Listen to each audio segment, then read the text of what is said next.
আজকে বেঙ্গলে যে আপনারা কমিটি ঘোষণা করলেন, মেন উদ্দেশ্য আপনাদের কী থাকে?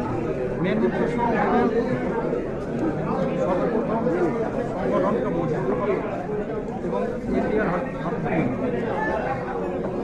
বেঙ্গলের যে সামনে বিধানসভা নির্বাচনকে পাঠিয়ে করে যেমন হুমায়ুন কবিরের নতুন দল খুলছে, সেদিকে আপনারা একটি নতুন কমিটি ঘোষণা করবেন, আপনাদের উদ্দেশ্য কী থাকছে?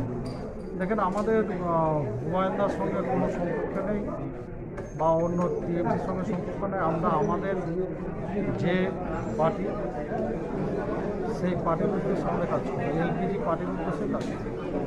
বেঙ্গলে মোটেই আমরা দলিত মুসলিম আদার কাস্টকে নিয়ে ভালোভাবে কাজ করা, এটা আমাদের লক্ষ্য। সবাই বলে যে পার্টি শুরু করা হবে দলিত মুসলিমদেরকে নিয়ে কাজ করবে না, আমাদের যে আপনারা দেখতেই পাচ্ছেন, বিহার, আপনার মণিপুর, বিভিন্ন জায়গায় আমাদের ক্যান্ডিডেট দিয়েছিল এবং জিতেছি। সংগঠন করার পরে আমাদের ক্যান্ডিডেট বিষয় নিয়ে ভালো। আমাদের এখানে সেরকম সংগঠন প্রস্তুতি নেই, কিন্তু আমরা জানুয়ারি মাসের পর ফেব্রুয়ারিতে আপনাদেরকে বলেছিলাম যে আমাদের সংগঠন আছে কিনা সেটা আমরা পশ্চিমবঙ্গে দেখিয়ে দেব। আজকে রাজ্যে এসআইআর নিয়ে হচ্ছে, সেই হিসেবে আপনাদের কী মন্তব্য করছে? এসআইআরটা সম্পূর্ণ পরিচালনা করছে নির্বাচন কমিশন, তাই এটা নির্বাচন কমিশনকে জানলে আজকে কত বাঙালি নিয়ে যেভাবে লড়াই চলছে এখন বাংলায়, সেই নিয়ে আপনাদের কত কিছু থাকে? দেখেন, বাংলাতে যে লড়াই চলছে, সে লড়াইটা নিজেদের কিছু নেতা ভুল বোঝাচ্ছে। এই লড়াইটা আমি মনে করি সম্পূর্ণভাবে যার সঙ্গে করছে এটা বন্ধ করা উচিত। লড়াই করে কেউ লাভবান হয় না, ভালোবাসায় দিয়ে লাভবান হয়।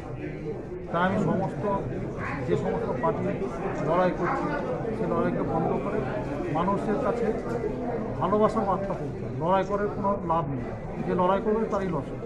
বাংলার সামনে যে বিধানসভা নির্বাচন আসছে, আপনারা কি প্রতিদ্বন্দ্বিতা করার কোনো চিন্তাভাবনা করেছেন? আপনাদেরকে আমরা এই মুহূর্তে আমাদের মেন লক্ষ্য হচ্ছে সংগঠনকে মজবুত। সংগঠন মজবুত হলে অতি অবশ্যই হবে। সামনে নির্বাচন, সেই নিয়ে এখন সংগঠনকে এত চাপ করে, সংগঠনকে তৈরি করা এত চাপ করে? নির্বাচন বলেই না, আমরা সংগঠন সবসময় করে। আমাদের যিনি প্রাক্তন সভাপতি ছিলেন, তিনি মারা যাওয়ার পর সংগঠনের একটা বোঝ হয়ে যায়। সেই কারণে পুনরায় আমাকে চিরাগ পাসওয়ানজি দায়িত্ব দিয়েছিলেন।